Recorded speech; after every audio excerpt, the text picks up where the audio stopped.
இயக்குனர் சரவணன் அவர்களின் தயாரிப்பில் இயக்கத்தில் உருவாகியிருக்கிற நந்தன் திரைப்படம் இன்று நாடெங்கிலும் பேசப்படுகிற மிக முக்கியமான பிரச்சனையை மையமாக கொண்டு தயாரிக்கப்பட்டிருக்கிறது. நடிகர் சசிகுமார் அவர்கள் இதில் கதாநாயகனாக நடித்திருக்கிறார். இயக்குனர் பாலாஜி சக்திவேல்,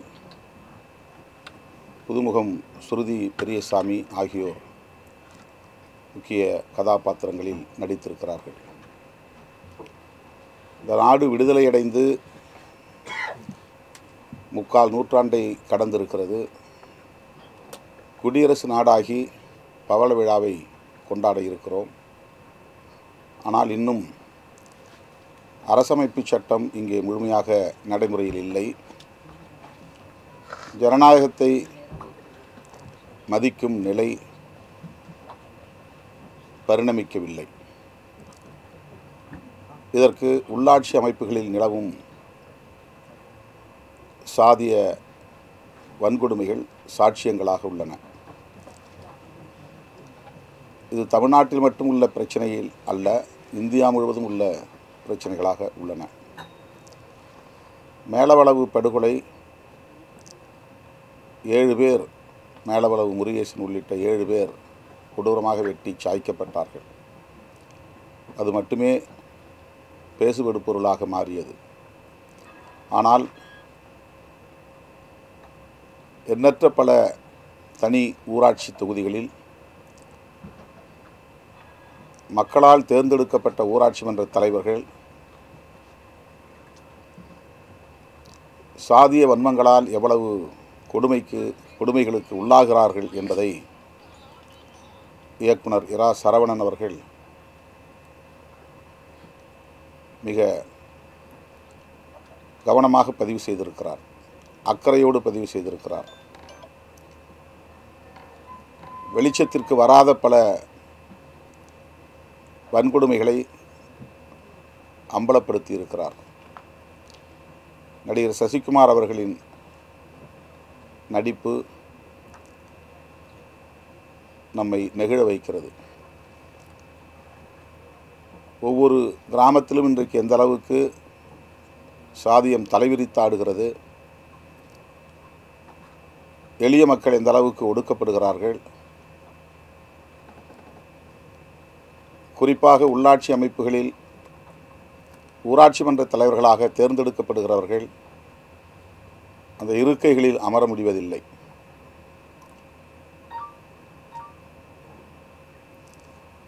அவர்களை தேர்ந்தெடுக்கிறவர்களே எந்த அளவுக்கு அவர்களை அடக்கி ஒடுக்கி வைக்கிறார்கள் என்பதை வணங்கான்குடி ஊராட்சி என்கிற அந்த ஊராட்சி மன்ற தலைவருக்கு நேர்ந்த கொடுமையை அவர் விவரித்திருக்கிறார்.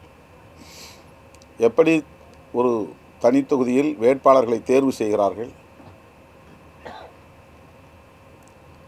அதில் அவர்களுடைய ஆதிக்க மனநிலை எவ்வாறு இருக்கிறது என்பதையெல்லாம் தத்ரூபமாக இயக்குனர் சரவணன் பதிவு செய்திருப்பது போற்றுதலுக்குரியது.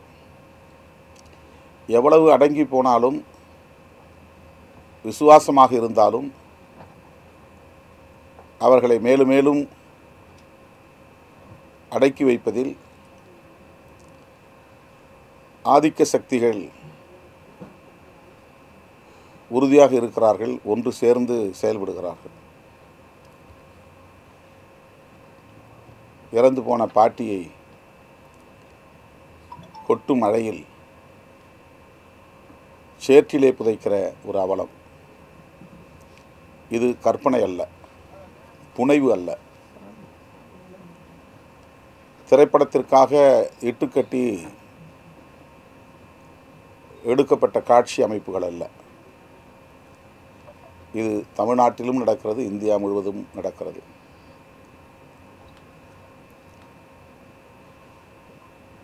தன்னுடைய எஜமானனுக்கு விசுவாசமாக இருக்க வேண்டும் என்பதில் எவ்வளவு உறுதியாக அவன் இருந்தாலும் கூட அவன் கொஞ்சம் கூட தலைநிமிரக்கூடாது என்கிற அளவுக்கு சாதி வெறி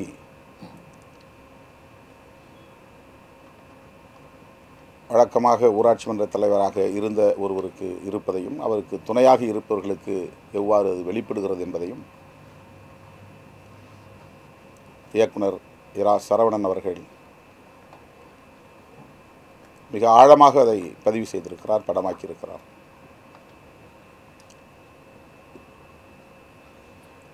ஆள்வதற்கு மட்டும் அதிகாரம் தேவை என்று இருந்தேன், ஆனால் வாழ்வதற்கும் இங்கே அதிகாரம் தேவைப்படுகிறது என்கிற அந்த வசனத்தின் மூலம்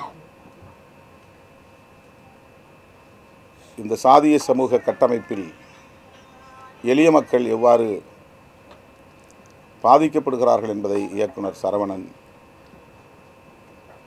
மிக அழகாக பதிவு செய்திருக்கிறார்.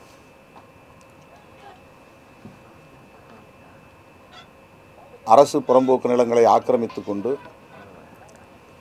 ஆதிக்கம் செய்யக்கூடியவர்கள் சுடுகாட்டுக்கு 10 சென்ட் நிலம் அந்த அரசு நிலத்தில் எடுப்பதற்கு முயற்சித்தாலும் அதற்கு ஊரே சேர்ந்து எதிர்ப்பு தெரிவிக்கிறார்கள். அதற்காக அந்த கிராமத்தையே தாக்கி சூறையாடி இந்த மக்களை கொடுமைப்படுத்துகிறார்கள். ஊராட்சி மன்ற தலைவரை நிர்வாணப்படுத்தி பொதுவெளியில் கொடூரமாக தாக்கி அந்த குடும்பத்தையே அந்த ஊரிலிருந்து விரட்டி அடிக்கிறார்கள். இவை எதுவும் அதீதமான கற்பனைகள் அல்ல. திரைப்படங்களுக்காக ஏதேனும் புனைவுகளை செய்ய வேண்டும், அப்போதுதான் பார்வையாளர்களின் கவனத்தை ஈர்க்க முடியும், வெற்றிகரமாக படத்தை அல்லது லாபகரமாக படத்தை ஓட்ட முடியும் என்கிற எந்த முயற்சியும் இயக்குனரிடத்தில் இல்லை. அதை நாம் ஒவ்வொரு காட்சிப்பதிவிலும் பார்க்க முடிகிறது. சமூகத்தில் நிலவுகிற கொடுமைகளை மிக இயல்பான வகையிலே அவர் பதிவு செய்திருக்கிறார். படத்தை பார்த்து கொண்டிருக்கிற போதே நமக்கு கடுமையான மன உளைச்சலை தருகிறது. எந்த இடத்திலே அவன் தலை நிமிர்வான், எழுந்து வெகுண்டெழுவான், திருப்பி அடிப்பான் என்ற எதிர்பார்ப்பை படம் பார்வையாளர்களுக்கு உருவாக்குகிறது. ஒரே சமூகத்திற்குள்ளே இன்னொரு அடிமையை தேடுவோம் என்று அம்பேத்குமாருக்கு பெரியப்பா உறவில் இருக்கிற மாரிமுத்துவை தேர்ந்தெடுக்கிறார்கள். அவனை வேட்புமனு தாக்கல் செய்வதற்கு முன்பாகவே பதவியை ராஜினாமா செய்ய சொல்லி எழுதி கையொப்பம் வாங்குகிறார்கள். இதுவும் சமூகத்தில் நடக்கிறது. இது திரைப்படத்திற்காக உருவாக்கப்பட்ட காட்சி அல்ல.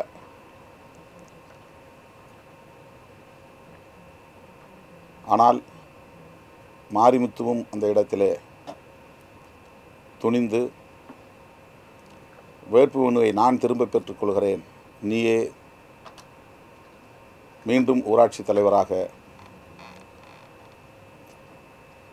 இருக்க வேண்டும், இயங்க வேண்டும் என்று முடிவெடுப்பதுதான் இந்த படத்தில் முக்கியமான திருப்புமுனை புள்ளி. யாரும் எதிர்பாராத ஒன்று. சமுத்திரக்கனி அவர்கள் மிகச் சிறப்பாக இடஒதுக்கீட்டுக்கான பின்னணியை எடுத்துச் சொல்கிறார். எத்தனையோ பல தலைவர்கள் போராடி உயிரிழந்து இந்த இடஒதுக்கீட்டு உரிமையை பெற்று தந்திருக்கிறார்கள். அஞ்சாமல் துணிந்து போராட வேண்டும் என்கிற ஊக்கத்தை தருகிற ஒரு பாத்திரத்தை சமுத்திரக்கனி அவர்கள் சிறப்பாக செய்திருக்கிறார்.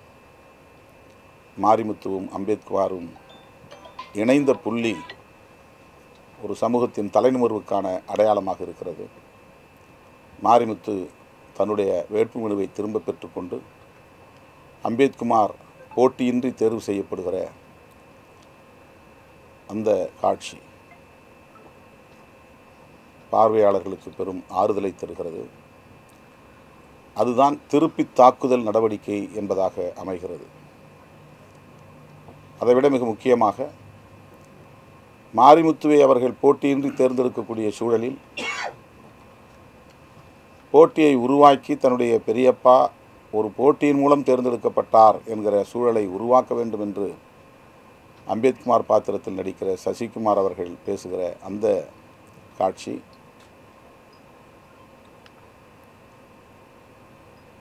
இவ்வாறு ஒடுக்கப்பட்டு கிடக்கிற சமூகத்தினருக்கு ஒரு பெரிய பாடம். அஞ்சி ஒடுங்கி கிடக்கிறவர்களுக்கு துணிவூட்டுகிற ஒரு காட்சி அது. எங்கள் குடும்பத்தில் உள்ள 3 ஓட்டுகள் மட்டும்தான் எனக்கு கிடைக்கும், ஆனால் அதை பற்றி நான் கவலைப்படவில்லை. எனது பெரியப்பா அவர்கள் எனது போட்டியின் மூலம் அவர் மக்களால் தேர்ந்தெடுக்கப்பட்ட ஒரு தலைவராக, ஒரு கும்பலால் நியமிக்கப்பட்ட தலைவராக இல்லாமல் மக்களால் தேர்ந்தெடுக்கப்பட்ட ஒரு தலைவராக இருக்க வேண்டும் என்று விரும்புகிறார் அம்பேத்குமார். சமுத்திரக்கனி அவர்கள் பிடிஓவாக அவர் பேசுகிற அந்த காட்சி, போட்டியிடுவதுதான் உண்மையான ஜனநாயகம், ஆகவே நீங்கள் போட்டியிடுவது வரவேற்க தகுந்தது என்று பாடம் எடுக்கிறார். இதுவெல்லாம் வெறும் திரைப்படங்களுக்கான காட்சியாக இல்லாமல் ஒரு சமூகத்திற்கான ஒரு சோஷியல் எஜுகேஷன். ஜனநாயகம் என்றால் என்ன, போட்டியிட வேண்டிய தேவை என்ன, யார் ஒருவராலும் நியமிக்கக்கூடிய ஒருவராக அதிகாரத்தில் அமரக்கூடாது, சுதந்திரமாக செயல்பட முடியாது என்கிற ஒரு பாடத்தை, வகுப்பை இயக்குனர் இரா சரவணன் அவர்கள் அனைவருக்கும் எடுக்கிறார், வகுப்பு எடுக்கிறார். சட்டமும் இங்கே நடைமுறையில் இல்லை, ஜனநாயகமும் இங்கே கேலிக்கூத்தாக இருக்கிறது. 3/4 நூற்றாண்டை கடந்த நிலையிலும் குடியரசாகி இருக்கிற இந்த தேசத்தில் அரசமைப்பு சட்டம் நடைமுறையில் இல்லை. சனாதன தர்மம் தான் இன்னும் நடைமுறையில் இருக்கிறது. கிராமப்புறங்களில், உள்ளாட்சி அமைப்புகளில் முழுமையாக சனாதன தர்மம் தான் கோலோச்சுகிறது. அரசமைப்பு சட்டத்தை நடைமுறைப்படுத்துவதற்கு அதிகார வர்க்கமும் போராட வேண்டும், அதில் துணிவாக இருக்க வேண்டும் என்று சொல்லுகிற கதாபாத்திரமாக சமுத்திரக்கனி அவர்களின் கதாபாத்திரம் அமைகிறது. படம் தொடக்கத்திலேயே இந்த தொகுதி பொது தொகுதியாக இருந்தது, இப்போது தனி தொகுதியாகிவிட்டது என்று ஒரு மாவட்ட செயலாளர் சொல்லுகிற போது, இது யார் நினைத்தாலும், மந்திரியை நினைத்தாலும் இதை மாற்ற முடியாது என்று சொல்லுவார். இதை சொல்லுவதற்கு அன்றைக்கு மேலவளவிலே ஒருவரும் இல்லை, அதிகாரிகளும் இல்லை, சமூக தலைவர்களும் இல்லை. தனித்தொகுதியை நாங்கள் போராட்டத்தின் மூலம் பொது தொகுதியாக மாற்றிவிடுவோம் என்று போராடத் தொடங்கி அது படுகொலையிலே போய் முடிந்தது. இயக்குனர் சரவணன் அவர்கள் படத்தின் தொடக்கத்திலேயே அதை சொல்லுகிறார். அரசமைப்பு சட்டத்தின்படி அல்லது உள்ளாட்சி பஞ்சாயத்து ராஜ் சட்டத்தின்படி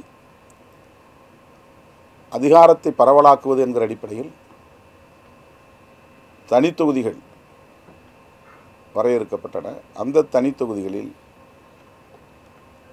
ஒடுக்கப்பட்டவர்கள்தான், தலித்துகள் தான் போட்டியிட முடியும், இதை யாராலும் மாற்ற முடியாது. இதை சொல்லுவதற்கு அன்றைக்கு மேலவளவிலே யாரும் இல்லை. இந்த படம் அதை சொல்லுகிறது. அப்படி மாற்ற முடியாது என்ற பிறகுதான் தனக்கான கொத்தடிமை ஒருவனை தேர்ந்தெடுக்க வேண்டும் என்று தேர்வு செய்கிறார்கள். அதில் நந்தன் என்கிற ஒரு பாத்திரம், அவன்தான் முதலில் இந்த உரிமையை எழுப்புகிறான். பொது தொகுதியாக இருந்தாலும் கூட எங்கள் பெயரையும் எழுதுங்கள், நாங்களும் போட்டியிட வேண்டும் என்ற ஒரு குரல்.